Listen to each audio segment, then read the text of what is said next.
everyone, I'm Rebecca and welcome back to my sewing room. I am starting off this video exactly where I left off from the last video. So if you have not yet seen the other parts of this project, there have been, I think, 3 videos so far on the makings of the skirt, and then on part 1 and part 2 of this ball gown bodice. We are nearly complete with this project. As you can see from the corner of this video, my cat is right here. As you can see from what I have on right here, we are basically just lacking the sleeves. So I do need to tweak the closure just a little bit. If you remember from the end of the last video, I need to fix the edge of this neckline inset because it's just too long.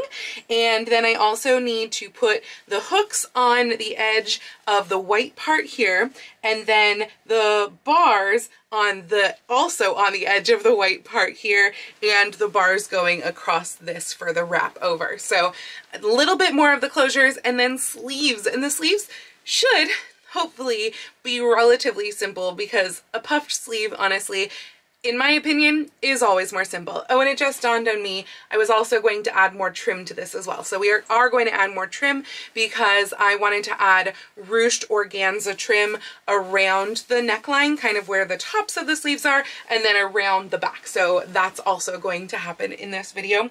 And then if we have time with the rest of this video, we might even be able to move on to the ruffle on the skirt, which once that's complete, that means that the evening look is finished and we can move on to the day bodice. So I don't know that we'll get to the day bodice in this video, but the Victorian Festival in Port Townsend is getting very, very close. So we need to finish this stat because in a little over a week, oh God, is it really a little over a week?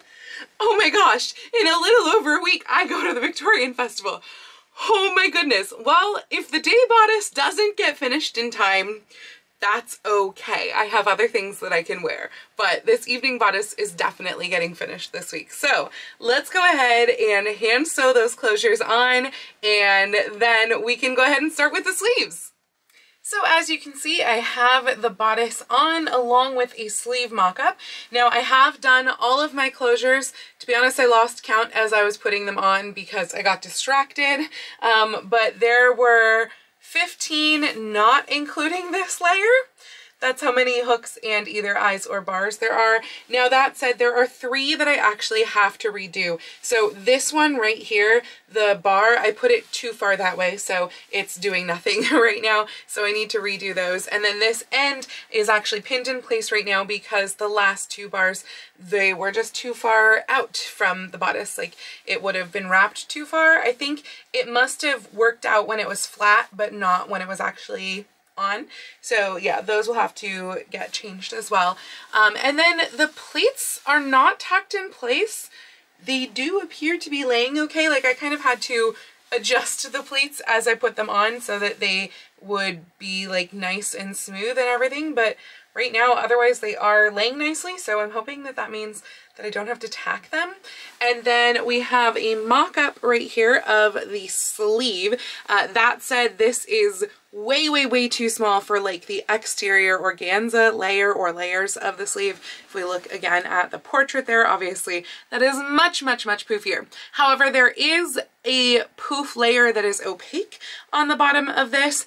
And then my guess is that there should probably be a structure layer as well, because when we're looking at a double poof, if we want it to stay in place, it makes the most sense to attach this to a fitted or relatively fitted sleeve that is also the length that we want, because obviously this sleeve is shortening in both the upper and the lower poof. Like if I were to pull it down all the way, it would actually be fairly long, but I want it up around here-ish, which means that it would be good to have something structural to actually keep it in place. So I do think that this is probably a decent size for the opaque puffed layer underneath, and then on top of this I want 1 or 2, if I have enough fabric, layers of the silk organza that will be significantly bigger puffs. So that means that the piece itself is going to be wider and is going to be a little bit longer so that I can just create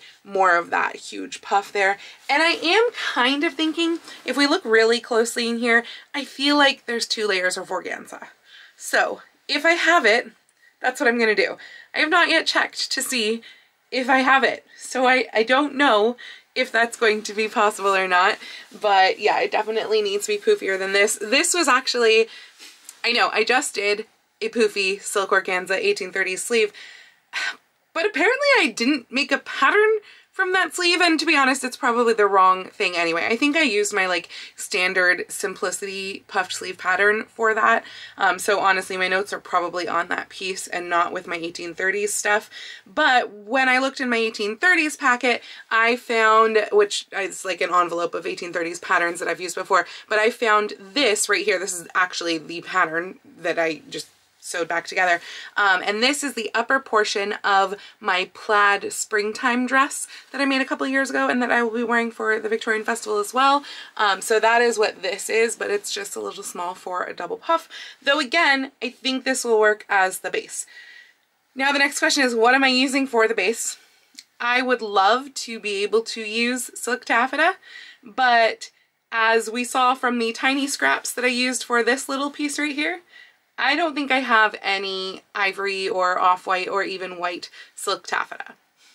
I do have white, come to think of it, because I got like 3 yards of white at the fabric district last year.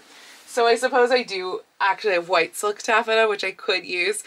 If I used white, it's not going to look identical to this because this is the off-white underneath the silk organza. I think it'll probably look close enough, and or I could tea dye it, which I don't really want to do, because when you do tea dye or wet in any way silk taffeta, you are going to change the texture just a little bit. That's why you don't pre-wash silk taffeta, just because it's going to be softer. The hand is going to change. But I suppose I could use that if I need to. Or I could just do cotton organdy. That's an option as well. The thing with cotton organdy is that it doesn't have any luster in and of itself, because it's cotton and it's not like cotton sateen. So there's not going to be any luster underneath the silk organza.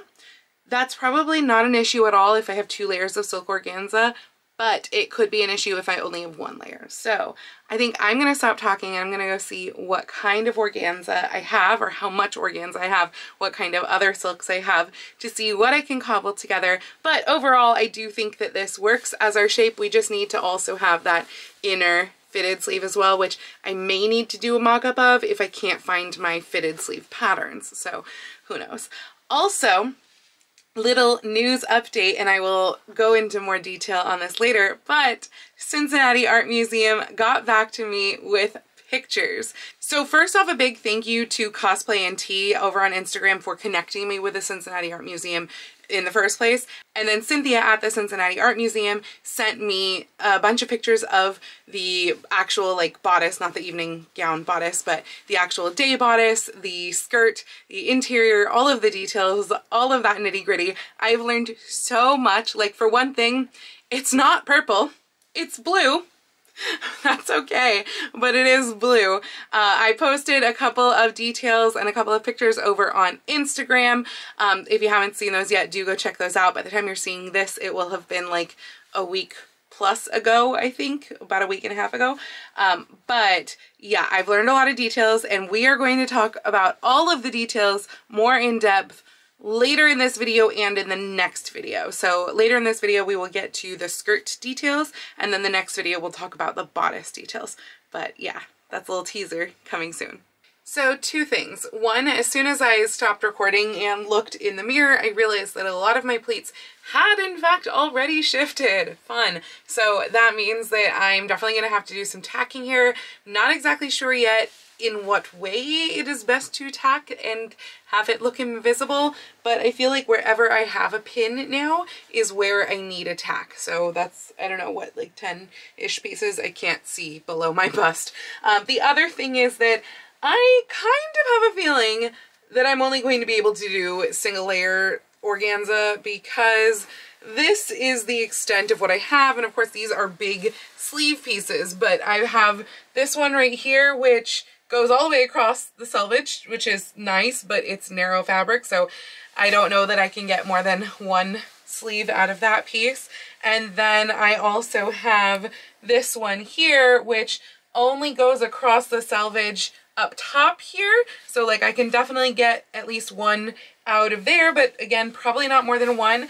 And then I do also have this area down here and this piece here, which may possibly be able to provide me with a cross grain organza sleeve that may have to be a little bit smaller than the full size that I'd want. So I don't know if it's going to be worth like having like 3 sizes of the layers, having, you know, the base gathered layer and then the slightly larger organza and then the slightly larger over that organza. Maybe that's worth it. I'm not sure. I do have a lot of scrappy bits of organza in here that will still allow me to do like the ruffle piece that I want to do around the neckline. But clearly I need to go order more organza. So I'm actually going to go place an order right now. And then I'm going to put these sleeves together. So I went and I cut out all of my sleeve pieces, all 4 of the organza pieces at the larger size that I wanted, which I was surprised about. Now 2 of them are cross grain, so hopefully that's not going to throw anything off, but I did get them out. And then I realized that the, what I thought was white silk that I got at the fabric district last year, it's actually the exact same shade of ivory silk as I used for underneath here. So that worked out well because I was able to cut out the sleeves there from the exact same shape that I tried on earlier when you saw. And as you can see from right here, I've also been working on a mock-up for the fitted sleeve. So this is what I've come to. I forgot that fitted sleeves are not like even on both sides, that they definitely have more to the back than they have to the front. So I did wind up taking quite a bit of this away. That's why there's a bunch of marks here. And I know I didn't show you that part, but basically I just pulled it until the wrinkles went away over here. But yeah, I think that that is going to work. Like, it's not the world's best fitted sleeve, but considering it's going under 3 other layers of puff, I think it's going to be just fine. So now that I have everything worked out, I'm going to transfer the changes that I made to this to the other piece of cotton sateen that I'd already cut out for the other sleeve. And then I'm going to put everything all together. I have all of these sleeve pieces here and they are ready to get serged and then put together. Basically what's going to happen here is that the layers are kind of going to be treated as separately for each type, as in the cotton, the silk taffeta, and then the 2 layers of organza together. And what's happening first is that I'm going to serge around the tops of each of these sleeves, of each of the pieces of the sleeves. So I'm going to serge each of these as in 3 types, and this one obviously is going to get conjoined together with the serging. For these 2 pieces right here, I am also going to serge the side pieces right here, but actually for the sheer piece, it's just really obvious when you serge or in any way finish a side if it doesn't need to be, or any edge if it doesn't need to be. So since this will be visible, but it will be fully encased within itself, I don't actually need to finish this edge. I'll probably do a little basting stitch that will just be right on my stitch line of like stitching it together, or honestly I might not even need that, because once I serge the top, and probably I'll do my gathering stitches next, but then I can just sew together the edges and I don't have to worry about them. Likewise, the whole bottom of the sleeve is going to get bound with bias tape, so I don't actually need to finish any of the bottom edges, though again I will probably baste this, though honestly I'll baste it by using the gathering stitches, save a little step, and that will be nice and easy. And then I'm going to kind of make each of these layers up one at a time. So like the edges of this one, the underarm seam of this one is going to get put together, and there's going to be a gathering stitch run in the top just as an ease stitch. And then the gathering stitches of this one will all get done. And then the underarm seam of this will get put together. And then this can get put with this one, and likewise once I do the gathering stitches there, it can get put with this one. So lots and lots of layers. We'll put it all together now. Also, while I'm over here serging, I just wanted to show you one little thing that I've gotten recently. Actually, it was kindly gifted to me by Madam Sew, but it's this sewing machine muffling mat, and I'm using it in my serging station over here. My one gripe is that it's not long enough for both of the machines to fully sit on, but luckily it's working even with this machine only half setting on it. This one is for my black threads, and this one is basically the one that I change out because it's easy to thread because it's a baby lock. But yeah, this mat has been really great because this machine in particular, without something like this, it wanders all over my freaking table. It's really, really annoying. And so when I saw that they had this, and basically they offered to let me choose a couple items to just like have as a gift and show you guys. And I saw this one, I was like, well, definitely we're going to try this one out. And I'm showing it to you now after about like a month or so of using it because I'm really, really liking it. My machine's not going anywhere. It's wonderful. This thing is like solid. I mean, I'm shaking my whole table when I'm doing this, but it is solidly in this mat. It's so great because usually I would have to literally chase this machine all over the table because its little base thing here that it comes with, it just doesn't do a good job of actually staying in these little foot grips, even though it has like the little feet that go in there. So the mat's been really helping. I will link that down in the description if you're interested in something like that. But yeah, I'm really liking this mat. It's a nice thick foam and it's really preventing my machine from wandering all over. I don't know if it's making it any quieter, but maybe, but it's definitely helping it from traveling. So as you can see here, I have matched up the various layers of one of the sleeves. It's all pinned in place right now. I did actually baste the inner two layers together, the center part, before I even added this layer because I realized I wouldn't be able to access the pins to move them and it would just be easier to sew that. So now these are all three layers pinned together and I'm going to stitch around here. I'm going to stitch that in place and then once that's done, I'm going to, well, I might bind it first actually, and then set that into the arm's eye. This will have to be like all pulled up in various parts at the same time to go into the arm's eye. And so I'll probably get a little bit more maneuverability if I bind this before I actually set it into the arm's eye. I'm also debating about if I want to add any sort of trim to the top of that. That's probably going to wait until I actually have the sleeve attached to the bodice and can look at it. But right now it's basically just going to look like a bunch of stitches. So I think it might be nice to have a little trim over the top. So as you can see, the sleeves are on. They are basically done. I'm trying to figure out what kind of trim I want around here because otherwise it just looks really plain. And also I feel like the pink friction pen is not doing a great job at erasing through all of these layers. So there's just this barest hint of pink underneath. And I think it would be nice to kind of cover that over with something that just looks a little bit more finished. So I've tried a few different trims from my trim stash here. And honestly, I mean, you know me, I love velvet ribbon, but I am kind of thinking that the velvet ribbon looks best in this situation. It just looks really nice and clean. The various laces I think are adding just too much, but I'm also trying to figure out how I want to do the ruched detail that I had planned to do right here. So just as kind of an example, I took some that I'd already had in my stash. This is left over from my giant turquoise ball gown, and this is like a mesh, and it's gathered on both sides. And I realized like that is just not the look that I want. It looks so messy. Definitely not what I want. I also found this little pink ruched netting, which to be honest, I'm not sure what this is from. I think it might be the strawberry dress. And I found that and I kind of laid that there. And that is not bad. Like that's actually kind of cute. It was not my plan. I'm honestly planning on doing like a tube of the silk organza and doing a tube so that it's nice and clean on the edges and pressing it flat and then running gathering stitches down the middle so that this is ruching up or fluffing up on both sides. So that is my plan, which I think I still want to try, but I was trying to decide like what would be, you know, nice here to look clean and then have that kind of ruched detail there, which that would go from, well, that's the question of where it would go from. I think, here, I'm gonna look at this side, which is closed. I think just here, like kind of coming away from the top. But to be honest, part of me is even wondering if it's really necessary to have that trim on there.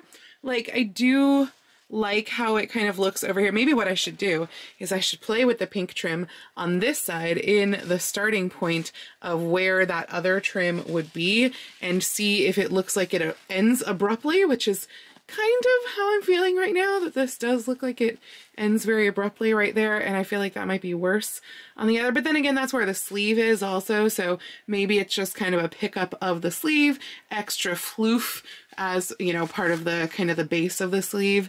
So yeah, I think I'm still gonna try it out and see if I like it in the way that I was planning to do.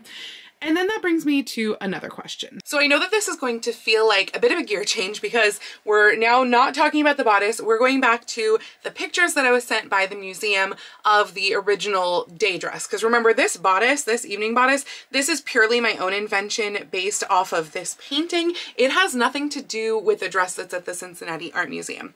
But I am also going to be making the day bodice for the one that's from the Cincinnati Art Museum. This picture is the one that was on their website, and I am going to be making that not for Victorian Festival because there is not enough time whatsoever, but for Costume College.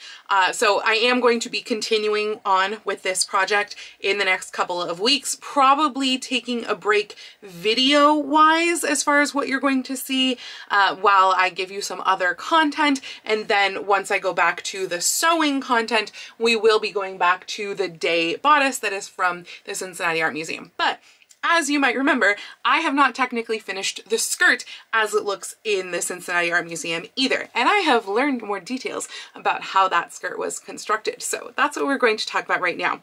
So I'm going to share with you some of the images that were shared with me by Cynthia from the museum.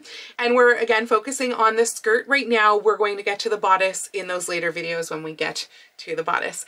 So this skirt, first off, this dress is in fact from the 1900s, about 1905, 06, etc.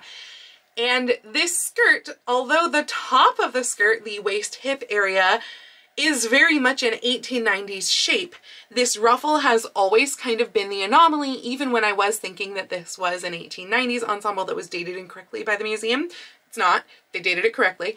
But this skirt was the anomaly because 1890 skirts, they don't have ruffles. They don't. There's like no 1890 skirts with ruffles at the bottom like that. That is definitely something that came in the early aughts. So even like by 1902, 1903, we were getting ruffles like that, but not in the 1890s, not when my evening gown outfit is dated to. So the question then comes up, do I make the ruffle for this dress for the ball? And I was talking to several of my Patreon patrons earlier because we were having our monthly live chat, and we kind of came to the consensus that although ruffles are wonderful and, you know, it never hurts to stick a ruffle on anything, that this may actually not be the opportunity to stick a ruffle on, because I could actually just wear this dress, you know, as it stands as an 1890s dress for the Victorian Festival Ball, and then once I make the bodice and once I add the ruffle, it will kind of become that 19aughts dress that will be the day dress version. And so basically we have decided as a group, we meaning my Patreon patrons and myself, we basically decided that it wasn't necessary to do the skirt ruffle at this point in the project. That said, I still want to talk to you about the museum pictures. So when we look at these pictures from the museum, we are looking at a skirt that is constructed significantly differently than what I did. There are differences in the waistband, which I'll talk about in a little bit, but specifically, we're talking about the ruffle here. So when we look at the interior of this skirt, we can see that this skirt is actually constructed in two sections, two very different sections. An upper section, which is tailored and looks very much like the skirt that I made, and that section then stops, and there's a lower section that is just the ruffle, not backed by the upper section. So that upper section literally just stops about below the knee-ish, and then we have the ruffle that comes the rest of the way of the skirt, and they're joined together there, and then there's trim that's applied over the top of that join. So the way that this trim is constructed is that it is just a piece, like a strip of the fabric, and both edges are bound by bias tape.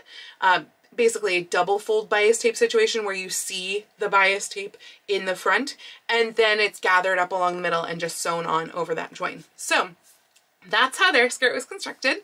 That's a very valid method of constructing skirts for the 19aughts. And it's just that the way that the skirt panels themselves, the upper panels, and the way that it's joined into the waistband area, that is what is different than your standard 19aughts skirt, because in the 19aughts, the majority of skirts, at least the popular fashion, had gone to a slimmer over the hips, more trumpet style, where it then flared out more around like the knee area and tended to be a little bit slimmer over the hips, whereas 1890s it was very full and just gathered into the waistband. And this is a very full gathered into the waistband skirt, as you can see by this back section right here. You can also see that it's got a lot of gathering stitches that do actually seem to show. I'm guessing the bodice probably would just fit down lower over those in the back. Unfortunately, I don't have any sort of picture of this dress on a mannequin in the back, so we're just looking at these, you know, laid flat / on hangers. But yeah, that's what's going on here, and it's set on what looks like maybe like a tarlatan waistband area. It's not the silk fabric, obviously. So yeah, that's how that skirt construction is. And obviously mine is a lot different, but the good thing about that is that I have a skirt already. It's done, it's wearable. But I also have a few more days before the Victorian Festival, and the skirt just looks a little bit plain. Oh, there is one other detail about the skirt from the museum that I found out actually right here, which is you can see that those edge pleats that go down the center front section, that I was like, how do those pleats stay in place? They're top stitched. And in fact, those inner sorts of pleats in the upper portion of the front section also top stitched. Obviously those I already did, so I'm probably not going to add top stitching to those. But yeah, I'm going to go ahead and I will top stitch down the sides so that those stay in place, because that will make things look much nicer. But again, I have a few days left before the festival and I could add more to it. So one of the things that I was thinking of, because this would then later be covered by the ruffle, which, I mean, yes, it's extra work that then later won't be seen, but it will look nice now for the ball, because right now I feel like I've got this really nice ball gown bodice going on here, but the skirt is just plain. But from my last 1890s dress that I did, I have sequined applique trim. So close up, this trim looks like this, and it's on this mesh background and then has kind of a scallopy shape along the bottom and goes up in little doohickeys up top. And so I was kind of thinking maybe it would be worth it to like cut away some of the excess mesh so that it's not so meshy looking, and just like put this around the bottom of my skirt. Probably not in that center front pleated section, because then I would have to take it off later, but around the other sections of the skirt, and just kind of bring the white from the bodice down to the base of the skirt. I think it would look really pretty, and I can probably do it fairly easily. Famous last words, I know. I would rather do it by hand, which obviously would make it take a lot longer. I would rather do it by hand, but I could do it by machine. Like, it's not the biggest deal, probably with really long basting type stitches, so I could potentially pick it out later.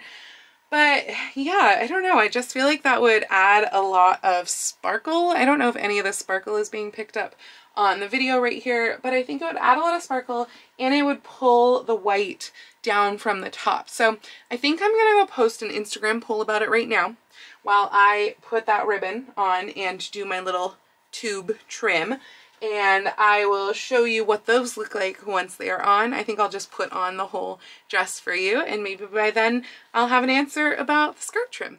So I wanted to try it on with the sleeves on, but before I add the velvet band, just to make sure that the sleeves work, they do. They are just a touch itchy, like right here. I'm not sure why. It must just be the organza and like just the sheer quantity of how much organza is gathered up into that point. But I don't think it's going to be an issue, honestly. Like, it's not like it's tulle. It's not sharp, you know. Organza is not a sharp fabric. It's just that there's a lot there and a lot of layers there.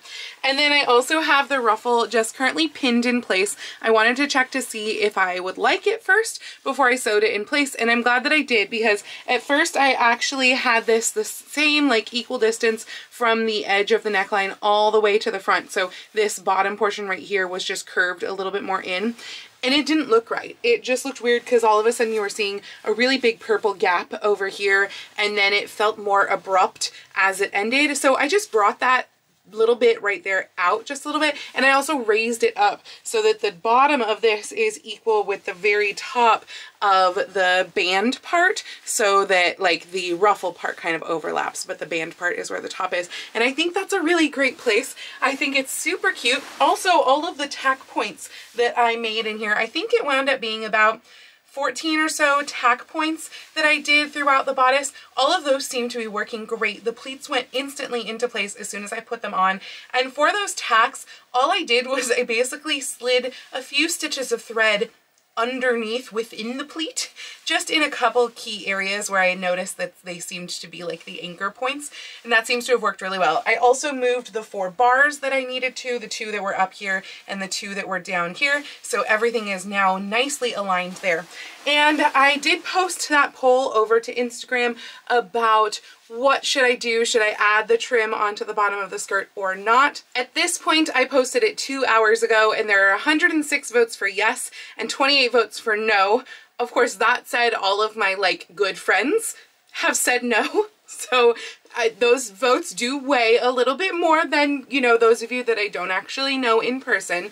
And honestly, when I was looking at it on the dress form, I was very much in the yes camp. I thought that it really brought the white down from the bodice, you know, down to the skirt and made it look a lot more unified. But now that I have it on, looking in the mirror, I'm not as certain that it needs it. Like, it actually feels fairly uniform without it. I think what I might do is pin it on to the bottom like while I am wearing all of this and just see, is it something that I need? Is it not something that I need? So I am going to go ahead, stitch the ruffle down, stitch the velvet trim down within the sleeve. It's not even pinned in place right there. It just needs to go in between. And then I will pin the trim down at the bottom. I'll try to show you in the mirror what that will look like. But yeah, at that point, the bodice will be done, and then it's just deciding on that trim or not. The velvet bands are on and the ruffle is stitched down. So let's go ahead, and I'm going to see if I can flip you guys lengthwise to do a side-by-side of what it looks like with no trim on the bottom of the skirt, and then also with the trim pinned onto the bottom of the skirt. And you're not going to be able to help me decide, because by the time you're seeing this, I will have already gone to Port Townsend, but I want to show you nonetheless. First though, here is my sweet boy in his recovery t-shirt that is hiding all of his incision and everything. He's being very good. Now let's look at the dress. Okay, we're doing this mirror style. So here is what it looks like with no trim on the bottom. I don't know why that pleat in the front is like kicking out weirdly. I have not stitched down the top stitching along these side pleats yet, but I will be doing that momentarily. And here is what it looks like with the lace around the bottom. I wasn't planning to put it in the center, just where it would be hidden by the ruffle. And you know what? I feel like it's looking a little costumey. Like this is, you know, Victorian prom dress sort of situation. I love the fact that it has sparkle and stuff and that it does pull the white, but actually I think I like it better without. So I guess that's that settled. What that means, of course, is that I'm actually done with the first part of this project, the pre-Victorian Festival portion of this project. So that is very, very exciting. I'm going to unpin the lace from the hem, but beyond that, everything is done because the skirt was already wearable and everything, like it already had its hem, etc. So I'm very excited to actually be done a few days early for the Victorian Festival, and then once the Victorian Festival is over, I will go ahead and I will put on the ruffle on the skirt and I will start making the bodice that's the day bodice from the museum. So I am going to cut now to some finished pictures, hopefully, of me at the ball, like some finished footage, so that you can see the dress in action. And then we'll cut back to present me, because I think I'm going to go ahead and record the outro now, since it will be going up the day after Victorian Festival.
that is it. Hopefully you enjoyed those little clips. But yeah, I'm very happy with how this looks, and I'm very excited to like put all of the correct hair and jewelry and etc. with it, and I'm sure that it will look quite lovely at the ball. And then again, I will be continuing with the day bodice and everything very, very soon. But if you enjoyed this video, please go ahead and click the thumbs up icon, and if you'd like to see more videos like this from me, please go ahead and click subscribe and the little bell icon to be notified every time I post a new video. I do post videos here on YouTube at least once a week, with my sewing vlogs like this out on Tuesdays and sometimes additional content out on Saturdays, but I post every day over on my Instagram, so please go follow me on Instagram. That's at Lady Rebecca Fashions. And if you'd like to help support all of the work that I do on this channel, I do have a link to my Patreon and my Ko-fi down in the description below, or you can send me a super thanks or join my YouTube channel memberships right here on YouTube below the video. I'd also like to take this time to thank all of my absolutely amazing patrons. I could not do all of this without you guys. You are fantastic, and particularly my patrons at the Romantic, Victorian, and Edwardian level tiers, who are Jean, Dan, Kim, Audra, Emily, Janet, Deborah, Max, Liz, Kimberly, Robin, Nurse Anita, Janelle, Chaos Chan, Linda, Jen, and Dale. Thank you again so much, and thank you all for joining me. I hope you all have a wonderful week, and I will see you very soon in my next video. Happy sewing!